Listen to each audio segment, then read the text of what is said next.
Very very good evening to all my dear students. उम्मीद करता हूँ आप सभी अच्छे से अपनी पढ़ाई को कंटिन्यू कर रहे होंगे। मैं सबसे पहले आपको सॉरी कहूँगा कि मैंने थोड़े से सेशन को क्लास 7 और 7 8 वाले को मैंने गैप कर दिया था, क्योंकि मोस्टली जो गैप होते हैं 2 और 3 दिन के होते हैं।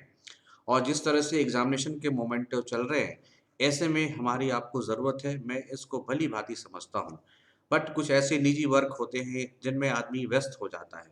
मैं उसी कारण से व्यस्त था, बट डोंट वरी, मैं फिर से रिगेन कर गया हूँ आपके क्लासेस को लेकर। सो आ गया हूँ मोस्ट इम्पॉर्टेंट जनरल साइंस के फिर से 10 क्वेश्चन को लेकर। ये हमारा क्लास 8 होगा।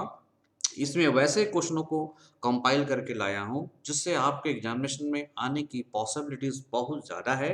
अगर आप बीपीएससी कर रहे हो, जेएसएससी कर रहे हो या फिर रेलवे कर रहे हो, तो जनरल साइंस के इम्पोर्टेंस को आप इग्नोर नहीं कर सकते हो।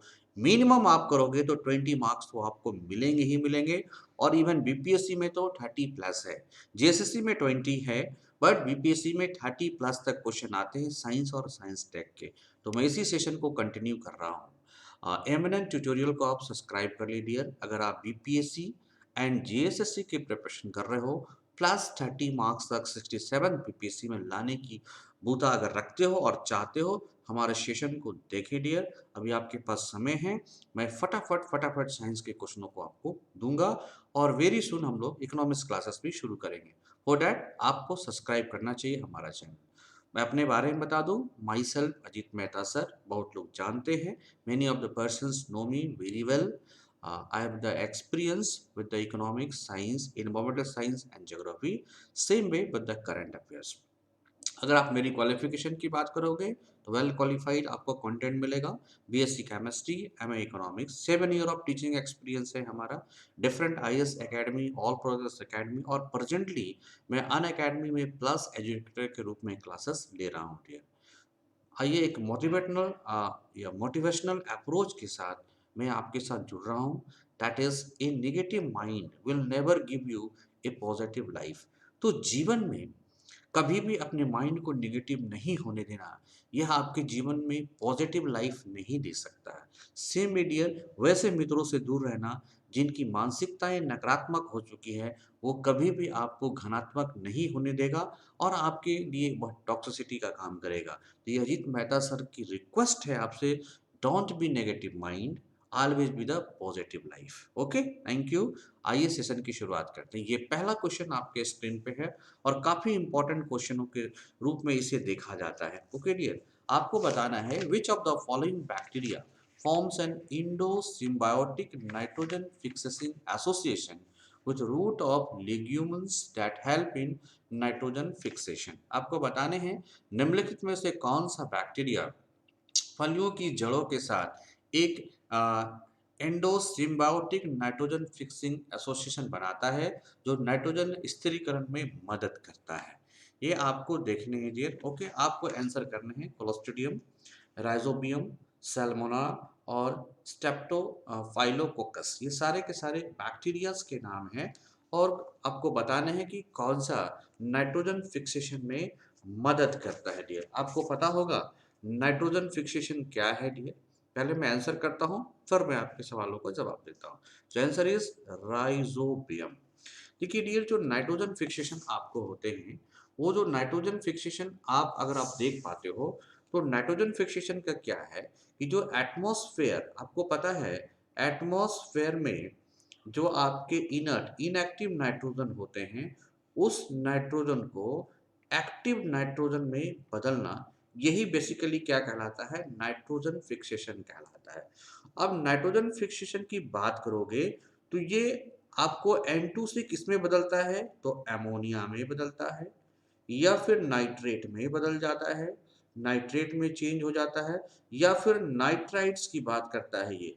तो एटमॉस्फेरिक नाइट्रोजन को अमोनिया में बदलना नाइट्रोजन फिक्सेशन, एटमॉस्फेरिक नाइट्रोजन को नाइट्रेट में बदलना नाइट्रोजन फिक्सेशन, नाइट्राइट्स में बदलना ये कहलाएगा नाइट्रोजन फिक्सेशन। अब बात करोगे कि जो नाइट्रोजन फिक्सेशन होते हैं वो दो तरीके से होते हैं। एक तो फ्री लिविंग बैक्टीरिया, जो किसी भी प्रकार के रिलेशन को बनाए हुए भी नाइट्रोजन फिक्सेशन कर देता है उसे फ्री लिविंग बैक्टीरिया कहा जाता है, या यह नन सिम्बायोटिक रिलेशन को बनाते हुए नाइट्रोजन फिक्सेशन करता है। जैसे इसमें अगर आप एग्जाम्पल दोगे तो ऐसे में कौन आते हैं, तो साइनोबैक्टीरिया। तो साइनोबैक्टीरिया नॉन सिम्बायोटिक रिलेशन के साथ आके आपको काम करते हैं। या फिर ब्लू ग्रीन एल्गा में है एजिटोबैक्टर। एजिटोबैक्टर जो काफी फेमस होते हैं, ये ब्लू ग्रीन एल्गा है। या क्लॉस्ट्रिडियम। क्लॉस्ट्रिडियम ये क्या करते हैं, तो नॉन सिम्बायोटिक नाइट्रोजन फिक्सेशन करते हैं। तो देखिए डियर, क्लॉस्ट्रिडियम आपका दिया गया था और मैंने क्या पूछा था, इंडो सिम्बायोटिक पूछा था। तो ये तो आपके आंसर्स नहीं होंगे। देखिए काफी क्लोज आपके आंसर दिए गए हैं, वेरी इंपॉर्टेंट है। कुछ ऐसे होते हैं जो सिम्बायोटिक रिलेशन करते हैं, सिम्बायोटिक रिलेशनशिप कहते हैं। ओके, तो सिम्बायोटिक रिलेशनशिप में आप देखोगे कि राइजोबियम क्या है डियर, तो राइजोबियम। तो राइजोबियम जो बैक्टीरिया होते हैं वो रूट्स ऑफ लेग्यूमिन्स में जाके ये नाइट्रोजन फिक्सेशन करने का काम करते हैं।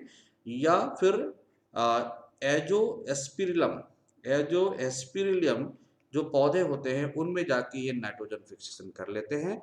तो सिम्बायोटिक के लिए कौन होगा डियर, राइजोबियम। और ये दो ही जो ऐसे बैक्टीरिया हैं जो नाइट्रोजन फिक्सेशन करते हैं। तो एक करते हैं कौन सा, नॉन सिम्बायोटिक, दूसरा क्या करते हैं, तो सिम्बायोटिक करते हैं। या आप कह देखो फ्री लिविंग। तो इसमें आपको देखो नाइट्रोजन फिक्सेशन से कई बार सवाल पूछे जाते हैं और आपसे वो पूछ सकता है कि फ्री लिविंग बैक्टीरिया कौन है जो नाइट्रोजन फिक्सेशन करते हैं, साइनोबैक्टीरिया, एजिटोबैक्टर और क्लोस्ट्रिडियम। और जो सिम्बायोटिक करते हैं वो कौन है, rhizobium. So answer is your rhizobium. उम्मीद करता हूं आपको समझ में आ रही होगी डियर, और इसे आप कंटिन्यू करें और माइंड में अप्रोच लगा लें कि एटमॉस्फेरिक नाइट्रोजन को जो कि इनर्ट रूप में पाया जाता है उसको एक्टिव नाइट्रोजन में बदल देता है, मींस नाइट्रेट या नाइट्राइट्स या अमोनिया में बदलना, यही कहलाता है नाइट्रोजन फिक्सेशन। ये सॉइल में देखने को मिलता है। नेक्स्ट क्वेश्चन है, which among the following method can be use to remove the permanent hardness in water due to calcium और मैग्नीशियम सल्फेट। यहाँ से दो बातें समझ में आ रही है कि जो परमानेंट हार्डनेस होता है वो किसके कारण होता है, कैल्शियम और फिर मैग्नीशियम सल्फेट के कारण होती है। कैल्शियम और मैग्नीशियम सल्फेट के कारण आपको क्या होता है, परमानेंट हार्डनेस ऑफ वाटर होती है। आप परमानेंट हार्डनेस ऑफ वाटर को ऐसे समझोगे कि यह सोप को काफी कंज्यूम करता है। मतलब अगर आप कपड़े को वॉश करोगे तो उस वाटर से अगर वॉश करोगे तो आपको सोप की जो मात्रा है वो काफी ज्यादा यूज होगी। तो आप समझ जाना कि वाटर क्या है, काफी हार्ड वाटर के रूप में है। क्लियर है, इसे हार्डनेस ऑफ वाटर कहा जाता है। अगर आप बात करते हो कि बाइकार्बोनेट, अगर आप बाइकार्बोनेट देते हो, bicarbonates of bicarbonates of calcium और मैग्नीशियम, अगर ये है तो आप समझ लेना कि वह क्या है, टेम्पररी हार्डनेस ऑफ वाटर है। तो आपसे पूछा क्या गया है, परमानेंट हार्डनेस ऑफ वाटर पूछा गया है। तो परमानेंट हार्डनेस ऑफ वाटर को कैसे रिमूव करोगे। ओके, आप देखो आपके पास है नाइट्रेट मेथड, आपके पास है सल्फोनेट मेथड और आपके पास है जियोलाइट मेथड। आपको बताना है किस प्रोसेस के द्वारा परमानेंट हार्डनेस ऑफ वाटर को आप लोग क्या करते हैं, रिमूव करते हैं। और परमानेंट हार्डनेस ऑफ वाटर किसके द्वारा आता है, तो ये आता है chlorides and sulphides of calcium and magnesium के द्वारा। लिखा हुआ कैल्शियम एंड मैग्नीशियम किसके द्वारा, क्लोराइड्स। तो अगर किसी वाटर में मैग्नीशियम या कैल्शियम के क्लोराइड्स मौजूद है तो आप समझ जाना यह क्या है, परमानेंट हार्डनेस है। और इस परमानेंट हार्डनेस को हम लोग जियोलाइट टेक्निक के द्वारा रिमूव करते हैं। डियर, जियोलाइट टेक्निक में होता क्या है, हम लोग जियोलाइट टेक्निक में इसमें क्या है, एक जियोलाइट केमिकल्स को मिलाया जाता है जो कि आपका होता है जियोलाइट हाइड्रेटेड, नोट डाउन करो, hydrated silicate of sodium and aluminium sodium and aluminium, आप इसे लिख पाओगे Na2Al2Si208। तो ये हो गए hydrated silicate of sodium and aluminium, जिसे आप क्या कहते हैं, जियोलाइट।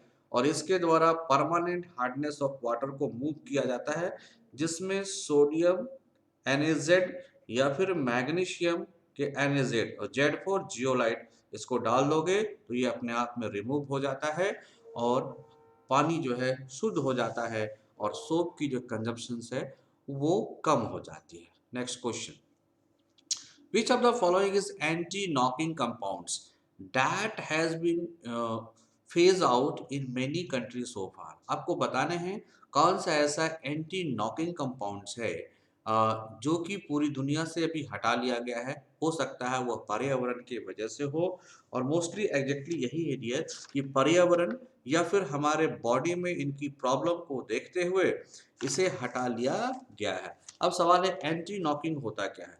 देखिएगा, फ्यूल्स में जेट्स के जो फ्यूल्स होते हैं या फिर आप देखोगे गैसोलीन जो होते हैं, जो फ्यूल्स है, इनमें कंबशन की स्पीड्स को बढ़ाने के लिए क्या मिलाया जाता है, एंटी नॉकिंग से मिलाया जाता है। और एंटी नॉकिंग जो सबसे ज्यादा यूज होता था वह कौन सा एंटी नॉकिंग यूज होता था, लेड टेट्रा इथाइल। क्या dear, lead tetrachloride, sorry sorry, tetra ethyl lead या lead tetraethyl. it can be frequently uses for the increase the combustions of, but इसमें लेड की मात्रा होने की वजह से ये पर्यावरण को काफी नुकसान पहुंचाता था। और साथ ही साथ स्किन के अंदर या फिर गैस्ट्रो इंटेस्टिनल या आंत के अंदर या हमारे डाइजेस्टिव सिस्टम के अंदर इनकी जो एब्जॉर्प्शन है वो काफी ज्यादा होती थी, और हवाओं में इसकी मात्रा आने से लंग्स में भी ये इफेक्टेड करते थे, और जिसके कारण पर्यावरण के साथ साथ आप देख सकते हो आपका स्वास्थ्य भी खराब हो रहा था। इसी के वजह से टेट्रा इथाइल लेड, जो कि प्रचुर मात्रा में पूरी दुनिया में यूज होता था एंटी नॉकिंग एजेंट के रूप में, उसे रिमूव कर दिया गया है। क्वेश्चन को घुमा सकता है, पर्यावरण की खतरा को देखते हुए किस एंटी नॉकिंग एजेंट को रिमूव कर दिया गया है, गैसोलीन से या जेट फ्यूल से? तो आप क्या बोलोगे, tetra ethyl lead. Which of the following kingdom represents the bacteria? आपको बताने हैं कि बैक्टीरिया जो है किस किंगडम्स को रिप्रेजेंट्स करता है। आपको पता होगा नहीं है कि जो 5 किंगडम क्लासिफिकेशन दी गई थी, 5 किंगडम क्लासिफिकेशन, फटाफट आप लोग हमारे चैनल को सब्सक्राइब करें। ऐसे क्वेश्चनों को अगर आप देखना चाहते हो जिसकी एग्जामिनेशन में आने की संभावनाएं काफी ज्यादा है, तो ये मोस्ट इंपॉर्टेंट एमसीक्यूज को जरूर देखें डियर। तो आप देख रहे हो कि 5 किंगडम जो क्लासिफिकेशन है, इस 5 किंगडम क्लासिफिकेशन जो कि आपको विटकर्स के द्वारा दी गई थी, विटेकर्स के द्वारा ये 5 किंगडम क्लासिफिकेशन दी गई थी, जिसमें कौन कौन से थे, तो एनीमिलिया या एनिमला कह सकते हो, या प्लांटेई कह सकते हो, ओके, या फिर आप कह सकते हो फंगी, ओके, फिर कह सकते हो मोनेरा, और फिर कह सकते हो प्रोटेस्टा। प्रोटेस्टा, ये 5 किंगडम क्लासिफिकेशन के सीक्वेंस थे डियर। तो इसमें तो आप देख रहे हो कि मल्टीसेलुलर एनिमल्स, इसमें मल्टीसेलुलर प्लांट्स, इसमें फंगी, और ये जो मोनेरा थे इसी में किसका यूज होते थे डियर, तो बैक्टीरिया। और बैक्टीरिया मोस्टली क्या होते हैं, यूनिसेलुलर होते हैं। तो क्वेश्चन अगले स्लाइड्स में या कभी आपसे मैं क्वेश्चन पूछ दूं कि यूनिसेलुलर ऑर्गेनिज्म किस ग्रुप में आते हैं, तो उसका नाम क्या होगा डियर, तो मोनेरा होगा। ओके, प्रोटेस्टा भी यूनिसेलुलर ऑर्गेनिज्म है, ओके, बट दोनों में डिफरेंसेस हैं कुछ। तो बैक्टीरिया की जो ग्रुप है उस किस में आते हैं, तो मोनेरा में आते हैं। 5 किंगडम क्लासिफिकेशन किसने दिया था, विटकर्स महोदय ने दिया था। इनमें कौन कौन से हैं, तो Animalia, Plantae, Fungi, Monera and Protista. पूरे जीव को इसी 5 किंगडम में बांटा गया था। ओके, इसके बाद कई स्पेसीज होते हैं, so answer is your Monera. और ये काफी इंपॉर्टेंट है डियर, क्लासिफिकेशन से वन क्वेश्चन श्योर होता है, जैसे विटामिन से श्योर होता है, डिजीज से श्योर होता है, क्लासिफिकेशन से श्योर होता है। विच of the following vitamin is essential for the formation of collagen? आपको बताना है कि कोलेजन के फॉर्मेशन में कौन सा विटामिन सक्सेसफुल है या इसकी यूज है, आंसर होगा vitamin C. So vitamin C is responsible for the formation of collagen. Collagen एक फाइबर्स होता है डियर, आपको पता है कि जो विटामिन सी है वो फाइबरस या जूसी में जूसी फ्रूट्स में सबसे ज़्यादा देखने को मिलते हैं। तो आप इसे याद रखना, फाइबरस और कोलेजन एक फाइबर है, तो फाइबर से फाइबरस बराबर vitamin C. Okay, next, the pneumatophores are negative geotropic roots which grow upwards and mean for the gaseous exchange.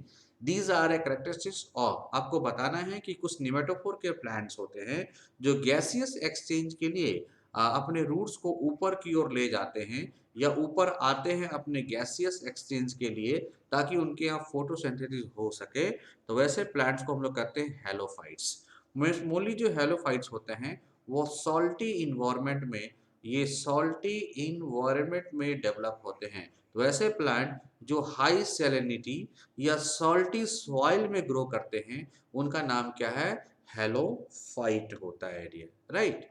Next, Charles Goodyear is known for which of the following. Charles Goodyear निम्नलिखित में से किसके लिए जाने जाते हैं?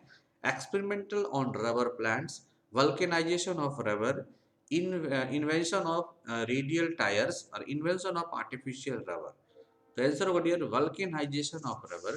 तो vulcanization of rubber जिसको आप रवाकरण कहते हैं, रवाकरण और वल्केनाइजेशन प्रोसेस के लिए जाने जाते हैं। कौन सा? Charles Goodyear. आपको पता हो डियर इन्हीं के नाम से गुडियर टायर भी बनी थी। Which among the following enzyme is allow the cow to digest cellulose? आपको पता होगा कि आपने गाय और भैंसों को देखा होगा, बफेलो को देखा होगा कि वो जो घासेस इंटेक करती हैं वो पहले अपने बॉडी के अंदर ले लेती हैं, फिर माउथ में लाके वो दिन भर जो है आप कह सकते हो कि चबाते रहते हैं, चूइंग करते रहते हैं। उस दौरान उसमें एंजाइम का मिक्सिंग होता है और वही एंजाइम जो है उस सेलुलोज को पचाने में मदद करता है, क्योंकि ग्रास के अंदर क्या पाया जाता है? सेलुलोज पाया जाता है। और मैं आपको एक बता दूं कि सेलुलोज को नेचुरल पॉलीमर कहते हैं। क्या कहते हैं? नेचुरल पॉलीमर कहते हैं। डियर मैं जो डिस्क्रिप्शन दे रहा हूं उनसे भी क्वेश्चन पूछे जाने की संभावना काफी ज्यादा है। उसे मैं नेचुरल पॉलीमर कहते हैं। तो एंजाइम है बीटा एमाइलेज। तो बीटा एमाइलेज के द्वारा सेलुलोज का डाइजेशन संभव है। Why some vegetables and fruits such as brinjal and apples become dark when kept open after cutting? जब कभी भी आप देखो आलू को या ब्रिंजल को या एप्पल को काट देते हो तो थोड़ी देर के बाद साइड साइड से ब्लैकिश होने लगते हैं। क्या? जिसमें जो पाए जाते हैं स्टार्च, वह क्या हाइड्रोलाइज हो जाते हैं शुगर में। द रेट ऑफ रिस्पिरेशन इनका इंक्रीज कर जाता है। The rate of production of ethylene is increase. आपको पता होगा इथाइलिन एक हार्मोन है जो कि इनको पकने में मदद करता है, फ्रूट्स को पकने में मदद करता है। तो आंसर होगा डियर 1 2 3, ये तीनों ही करेक्ट है। इट मीन्स अगर ब्रिंजल को, पोटैटो को अगर ओपन करते हो, एप्पल को ओपन करते हो तो स्टार्च क्या है? हाइड्रोलाइज हो जाते हैं, किसमें? शुगर में बदल जाते हैं। रेट ऑफ रिस्पिरेशन क्या होता है? इंक्रीज कर जाता है। और प्रोडक्शन ऑफ इथाइलिन क्या है? इंक्रीज कर जाता है, जिसकी वजह से वो brinjal and Apple become dark when kept open cutting after cutting. Okay, with the reference to the radioactivity, which among the following is called an isomeric transition? कौन से ऐसे रेडियो एक्टिविटी है जो आइसोमेरिक ट्रांजेक्शन करते हैं dear? आपको पता होगा कि रेडियो एक्टिविटी क्या है।